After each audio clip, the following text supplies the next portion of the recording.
Dando continuidade ao nosso estudo das sementes, as sementes, então, como eu falei inicialmente, elas são recobertas por um tecido epidérmico, de origem epidérmica, que é o tegumento, é denominado de tegumento. Então, esse tegumento da semente, ele tem origem dos tecidos que recobriam os óvulos, tá? Então, o tegumento do óvulo, ele dá origem ao tegumento da semente, né? Que é, na verdade, o óvulo que sofreu um processo de diferenciação e desenvolvimento, tá? A partir do processo de fecundação. Bom, nas sementes, a maioria das sementes vão apresentar dois tegumentos, né? Na verdade, esses dois tegumentos, eles podem ser mais ou menos visíveis, dependendo da espécie. Mas, quando presentes os dois tegumentos, nós temos, então, um tegumento externo, que é denominado de testa, e nós temos um tegumento mais interno, que é denominado de tegmen, tá? No feijão, por exemplo, como a gente tem aqui no esquema ao lado, a testa é o tecido em que a gente vai ver as pintinhas do feijão. Então, a gente tem o nosso feijão mulatinho, né? A fava, é onde a gente tem, então, os rajados, é onde a gente tem as manchinhas do feijão, tá? E a tegmen, ele é exatamente o tegumento mais interno, ele é mais membranoso, ele é mais delicado, né, mais fininho, e a gente consegue no feijão fazer a visualização das duas estruturas, dos dois tegumentos, tá? Nas sementes que tem apenas um único tegumento, né, geralmente é o tegmen que vai ser observado, tá? Bom, além dos tegumentos, ou seja, além dos tecidos de revestimento da semente, a gente também vai observar algumas cicatrizes nessa semente. E essas cicatrizes também vão estar relacionadas ao processo de inserção, né, dessa semente no seu estágio de óvulo à parede do ovário, tá? Então, eu já falei para vocês nas aulas anteriores, né, que na verdade a semente ou o óvulo se prende à parede do ovário através de um filamento, através de um cordão chamado de funículo, que é equivalente nos mamíferos ao cordão umbilical, tá? Então, da mesma forma que perdendo o cordão umbilical a gente ganha o nosso umbigo, a planta, né, quando a semente ela está totalmente formada, totalmente desenvolvida, e ela então ela é capaz de se autossustentar e ela não precisa mais da planta mãe, ela vai perder esse funículo se degenera e fica uma marca, fica uma cicatriz na semente, que é então nessa circunstância denominada de hilo. Então o hilo da semente, ele é característico ao nosso umbigo, ele seria equivalente, né, ao nosso umbigo. Então quando você pega lá a semente do feijão, nitidamente dá para você ver aquela maior cicatriz, é aquela bolinha que a gente tem bem na região mediana do feijão. Então isso seria o hilo. Se você olha um pouquinho abaixo do hilo, você vai ver um outro pontinho. Esse já é um pouco mais difícil de observar, mas para um bom observador, para um bom botânico, eu sei que vocês vão conseguir. Então pega lá um carocinho de feijão e tenta localizar. O hilo vai ser fácil, mas eu quero que vocês tentem localizar a micrópila.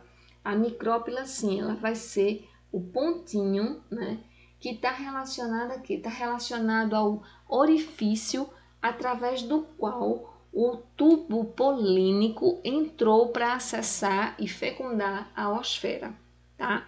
Então lembra que o tubo polínico ele cresce, né, ele vai germinando, penetra lá no gametófito feminino, penetra também no óvulo até localizar e fecundar a osfera. Então, é através dessa área, é através dessa micrópila, através dessa abertura que a gente tem a entrada do tubo polínico, tá? Então, essa mesma aberturinha a gente também vai observar na semente. Ela é persistente e fica lá na semente. Então, a micrópila é um poro, a micrópila é uma abertura, é um orifício que na semente vai ter uma função primordial. Na semente, essa micrópila vai ser responsável pelo processo de embebecimento da semente. Então, é através da micrópila que a gente vai ter o processo de hidratação da semente e a partir dessa hidratação nós temos a quebra da dormência dessa semente, tá? Bom, uma outra cicatriz que essa sim é muito pouco visualizada, tá? Na maioria das sementes é bem complicado a gente enxergar ou a gente identificar essa RAF. Ela só acontece em alguns tipos de plantas que têm o que a gente chama de óvulos anátropos. Ou seja, é uma torção que se dá, né, desse funículo. Eu posso fazer uma equivalência aqui. Vocês já ouviram a expressão de um bebê laçado pelo cordão umbilical? Né? Quando o cordão umbilical dá uma volta no pescoço e fica, né, o bebê geralmente fica até marcado e coloca até em risco a vida do bebê. Mas enfim, o óvulo anátropo, esse funículo, ele também dá uma torção, ele dá uma volta na semente e aí essa torção ela promove uma zona de pressão entre esse funículo, ele fica entre a semente e a parede do ovário, pressionando, achatando, tá? Uma e outra, né? A semente na parede do ovário. E aí a gente tem então um achatamento em alguma parte da semente. Aí esse achatamento nós chamamos de RAF. Não é uma cicatriz propriamente dita, não é uma marca tão evidente, mas é um imprensado da semente, digamos assim, que ela sofreu, tá? Então, algumas espécies vão apresentar RAF, outras espécies não apresentam RAF, tá bom? Bom, além de tegumentos e cicatrizes, algumas sementes podem apresentar estruturas acessórias, né? Uma dessas estruturas acessórias é o que nós chamamos de carúncula. Então, aqui a gente tem o esquema da semente de mamona, é uma semente oleaginosa. A carúncula ela tem essa natureza bioquímica, são tecidos ricos em ácidos graxos, né? E esse tegumento, essa carúncula, na verdade, ela é resultante de um processo de excrescência, tá? Então, é uma proliferação, né, das células desse tegumento externo e nessas espécies ela vai ter uma grande concentração de substâncias de natureza lipídica. E essa carúncula também vai ter uma importância muito central no processo de dispersão dessas sementes, mas aí a gente já vai falar sobre a dispersão nas aulas mais à frente, mais adiante, tá? Então, a carúncula é um exemplo de estrutura acessória da semente que a gente pode encontrar em algumas espécies, e uma outra estrutura acessória é o arilo da semente. Ai, que delícia, né? E aí, pitaia, né? E a gente tem a excrescência, então, né, de todo um tecido carnoso que envolve toda a semente, tá? Então, aqui a gente tem o fruto, né? Mas a semente inteira, ela tá envolvida. Olha a semente como é nua, né? Bem lisinha. Mas aqui a semente toda está envolvida por essa estrutura, por esse tecido carnoso, por essa polpa, né? Que ela é extremamente nutritiva, tá? Então, em algumas espécies, ela pode ser mais adocicada, menos adocicada, pode ter mais polpa, menos polpa, pode ser branca, pode ser incolor, pode ser colorida, né? Mas a característica, então, é que ela vai envolver toda a semente, tá? Parcialmente em algumas espécies que a gente chama de ariloide, né? Mas a grande característica e predominância é de que o arilo ele recobre toda a semente, tá? Então aqui a gente tem esse exemplo também da nossa pitomba, né? Aqui a gente tem um arilo mais gelatinoso, mais transparente. O maracujá também, toda a semente é envolvida, né? Aqui a gente tem uma menor quantidade de arilo propriamente dita, e menos substâncias adocicadas, né? Mas também são exemplos de arilo, tá?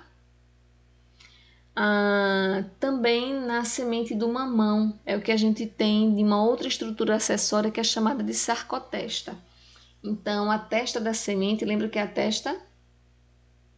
Exatamente, é o tegumento externo da semente. Então, é quando esse tegumento externo da semente, ela vai apresentar uma polpa, que essa polpa ela pode ser sucosa, como é o caso do mamão, né? E comestível. Então, se você tem o costume de jogar fora a semente do mamão, você pode se alimentar assim, comer o mamão, não apenas a polpa do mesocarpo, né? Mas também fazer parte aí da sua ingestão as sementes do mamão, porque essa sarcoptesta ela é uma substância também nutritiva e que contribui efetivamente para o processo de prisão de ventre. Aliás, contribui para a prisão de ventre não, né? Contribui no combate à prisão de ventre, tá? Então essa polpa de fato da semente do mamão ela é também comestível, mas aqui é o desenvolvimento, né, da estrutura do tegumento externo da semente, tá bom? Em sementes de monocotiledôneas, a gente pode ter então, só queria reforçar um pouquinho das estruturas diferenciadas, né? Então, na monocotiledônea, nós temos aquele endosperma persistente, que é o albúmen. Nós temos então aqui, ó, o cotilédone, né, único. E esse cotilédone único, por isso que é monocotiledônea, ele é denominado de escutelo, tá? Por quê? Porque ele parece um escudo, porque ele protege, porque ele separa o embrião, que está aqui, ó. Essa é a parte do embrião propriamente dito. Então, o escutelo, ele separa o embrião da parte do endosperma, da parte do albúmen, tá? Então, nessa parte basal nós temos o eixo radicular e na parte apical nós temos o eixo hipocotilar, que é o que vai dar origem à parte superficial da planta, tá bom? E é isso, gente. Que pena que acabou, mas fica por aqui a nossa aula, né, de sementes. Finalizamos então. Na próxima videoaula a gente vai abordar os aspectos relacionados à dispersão de frutos e sementes e aí sim a gente conclui essa parte da disciplina sobre os aspectos relacionados à morfologia externa dos órgãos vegetais. Então até o nosso próximo encontro, um grande abraço, tchau, tchau!